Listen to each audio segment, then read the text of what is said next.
സക്കരിയ നബി അലൈഹിസ്സലാം ഇസ്രായേലിലെ ഒരു പ്രമുഖ പ്രവാചകനായിരുന്നു.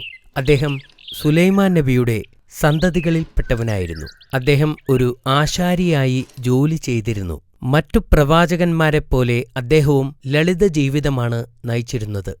ഹാറൂൻ നബി അലൈഹിസ്സലാമിന്റെ കുടുംബത്തിലെ അംഗമായ അൽ യാഷ്ബിയായിരുന്നു അദ്ദേഹത്തിന്റെ ഭാര്യ. പ്രവാചകന്റെ കുട്ടിക്കാലത്തെക്കുറിച്ചോ യൗവനകാലത്തെക്കുറിച്ചോ ഉള്ള വിവരങ്ങളൊന്നും ഖുർആൻ നൽകുന്നില്ല. അതിനാൽ പ്രവാചകന്റെ കഥ തുടങ്ങുന്നത് 90-ാം വയസ്സ് മുതലാണ്. അദ്ദേഹം അല്ലാഹുവിന്റെ വിശ്വസ്തനായ അനുയായിയായിരുന്നു. അദ്ദേഹം തന്റെ സ്വഭാവത്തിൽ വളരെ താഴ്മയുള്ളവനായിരുന്നു. അദ്ദേഹത്തിന്റെ പൂർവികനായ ഇബ്രാഹിം നബി അലൈഹിസ്സലാമിനെപ്പോലെ അദ്ദേഹത്തിനും ഇത്ര പ്രായമായിട്ടും കുട്ടികളൊന്നും ഉണ്ടായിരുന്നില്ല. ഈ സമയത്താണ് ഇമ്രാൻ നബിയുടെ ഭാര്യ, അതായത് സക്കരിയ നബിയുടെ സഹോദരി മറിയത്തിന് ജന്മം നൽകിയത്. എന്നാൽ ഉടൻ തന്നെ ഇമ്രാൻ നബി അലൈഹിസ്സലാം വഫാത്താവുകയും കുഞ്ഞിന്റെ സംരക്ഷണവുമായി ബന്ധപ്പെട്ട് ബനി ഇസ്രായേലിനുള്ളിൽ ഒരു തർക്കം ഉയർന്നുവരികയും ചെയ്തു.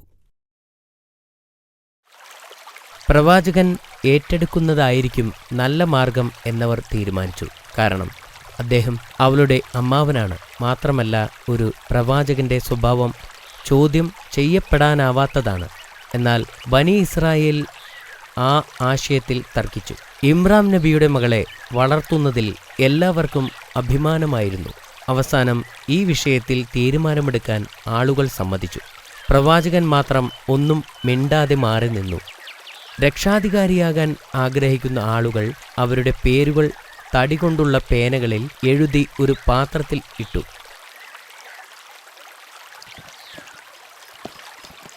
എന്നിട്ട് ഒരു കുട്ടിയോട് ആ പെട്ടിയിൽ നിന്ന് ഒരു പേന എടുക്കാൻ ആവശ്യപ്പെട്ടു. ആ കുട്ടി തിരഞ്ഞെടുത്ത പേര് സക്കരിയ നബിയുടേതായിരുന്നു. എന്നാൽ ജനം സന്തുഷ്ടരായിരുന്നില്ല. അവരിൽ പലരും അത് ഒന്നുകൂടെ ആവർത്തിക്കാൻ ആവശ്യപ്പെട്ടു. പ്രവാചകൻ നിശബ്ദനായി നിന്നുകൊണ്ട് അതിന് അനുവാദം നൽകി. ഇത്തവണ അവർ അവരുടെ പേരെഴുതിയ പേനകൾ പുഴയിലേക്കെറിഞ്ഞു. ഒഴുക്കിനെതിരെ നീങ്ങുന്ന പേനയുടെ ആൾ മറിയമിന്റെ സംരക്ഷകനായിരിക്കുമെന്നും അവർ തീരുമാനമെടുത്തു.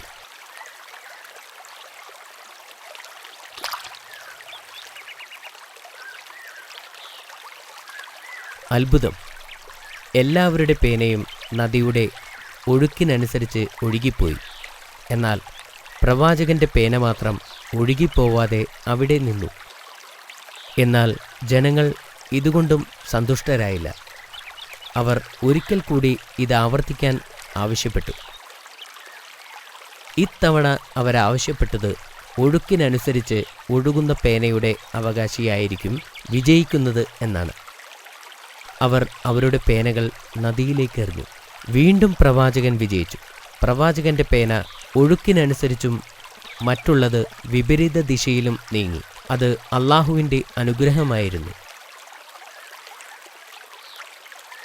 ജനങ്ങൾ പലതും ആസൂത്രണം ചെയ്യുന്നു, പക്ഷേ അല്ലാഹു ഉദ്ദേശിച്ചതെന്താണോ അത് നടപ്പിലാവുന്നു. ബനി ഇസ്രായേലിന് മറ്റ് മാർഗങ്ങളൊന്നുമില്ലാതെ പ്രവാചകന് മറിയമിന്റെ സംരക്ഷണം ഏൽപ്പിച്ചു കൊടുത്തു. മറിയമും അല്ലാഹുവിൻ്റെ വിശ്വസ്ത അനുയായിയായി വളർന്നു. അവൾ കുട്ടിയായിരുന്നപ്പോൾ തന്നെ എപ്പോഴും പ്രാർത്ഥനയിലായിരുന്നു.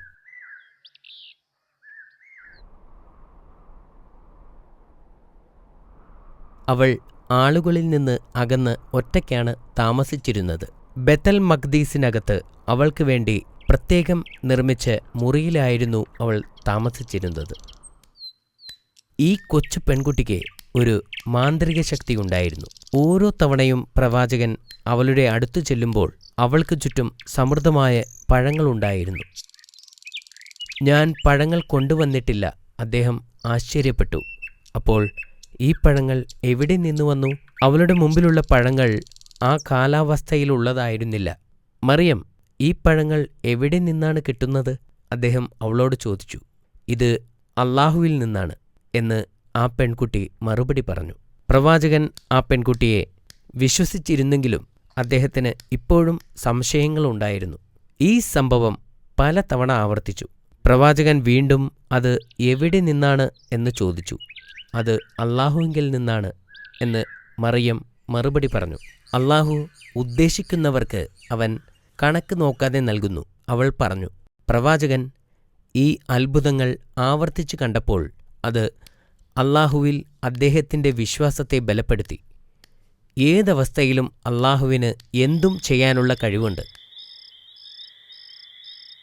പ്രവാചകൻ തൻ്റെ പാരമ്പര്യത്തിൽ തുടരാവുന്ന ഒരു കുട്ടിക്ക് വേണ്ടി ആഗ്രഹിച്ചു. അദ്ദേഹത്തിന് 90 വയസ്സായിരുന്നു. അദ്ദേഹത്തിൻ്റെ ഭാര്യയും അതുപോലെയായിരുന്നു. തൻ്റെ നാഥനിൽ അങ്ങേയറ്റത്തെ പ്രതീക്ഷയർപ്പിച്ച് അദ്ദേഹം പ്രാർത്ഥിക്കാൻ തുടങ്ങി. എൻ്റെ രക്ഷിതാവേ, നീ എനിക്ക് നിന്നിൽ നിന്ന് ഒരു അവകാശിയെ നൽകണമേ.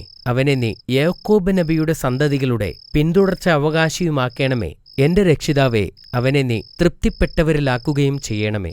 വളരെ പെട്ടെന്ന് അല്ലാഹു അദ്ദേഹത്തിൻ്റെ പ്രാർത്ഥനയ്ക്ക് ഉത്തരം നൽകി. ഒരു ദിവസം പ്രവാചകൻ പ്രാർത്ഥിച്ചുകൊണ്ടിരിക്കുമ്പോൾ മലക്കുകൾ അദ്ദേഹത്തിൻ്റെ അടുത്തു വന്നു. സക്കറിയ, നിങ്ങളുടെ മകനെക്കുറിച്ച് ഒരു സന്തോഷവാർത്ത പങ്കുവയ്ക്കാനാണ് ഞങ്ങൾ വന്നത്. അവൻ്റെ പേര് യഹ്യ എന്ന് ആയിരിക്കും. അല്ലാഹു തന്നെ പേര് വിളിച്ചു. ഈ പേര് ചരിത്രത്തിൽ ഒരിക്കലും നിലനിന്നിട്ടില്ല എന്ന് മലക്കുകൾ പറഞ്ഞു. എന്നാൽ പ്രവാചകൻ ഇത് കേട്ടപ്പോൾ ആശയക്കുഴപ്പത്തിലായി. അദ്ദേഹം മലക്കുകളോട് പറഞ്ഞു, എനിക്കെങ്ങനെ ഒരു മകനുണ്ടാവും? എൻ്റെ ഭാര്യ വന്ധ്യയും എനിക്കാണെങ്കിൽ പ്രായവുമായി. അദ്ദേഹം ഇങ്ങനെ പറഞ്ഞത് അദ്ദേഹത്തിന് അല്ലാഹുവിൽ വിശ്വാസമില്ലാത്തതുകൊണ്ടല്ല, പക്ഷേ അത് ഏറ്റവും വലിയ ഒരു അത്ഭുതമായിരിക്കുമെന്നത് കൊണ്ടാണ്. ഇതാണ് അല്ലാഹു, അവൻ ഉദ്ദേശിക്കുന്നത് അവൻ ചെയ്യുന്നു എന്ന് മലക്ക് പറഞ്ഞു. നിങ്ങൾ എനിക്ക് ഒരു ദൃഷ്ടാന്തം കാണിച്ചു തരുമോ? അദ്ദേഹം മലക്കിനോട് ചോദിച്ചു. മലക്ക് മറുപടി പറഞ്ഞു, നിങ്ങൾ 3 രാത്രി ആരോടും സംസാരിക്കാതിരിക്കുക. നിങ്ങൾക്ക് ആംഗ്യഭാഷയിൽ മാത്രമേ അവരോട് സംസാരിക്കാനാകൂ. നീ നിന്റെ രക്ഷിതാവിനെ എപ്പോഴും ഓർക്കുകയും വൈകുന്നേരവും രാവിലെയും അല്ലാഹുവിനെ സ്തുതിക്കുകയും ചെയ്യുക.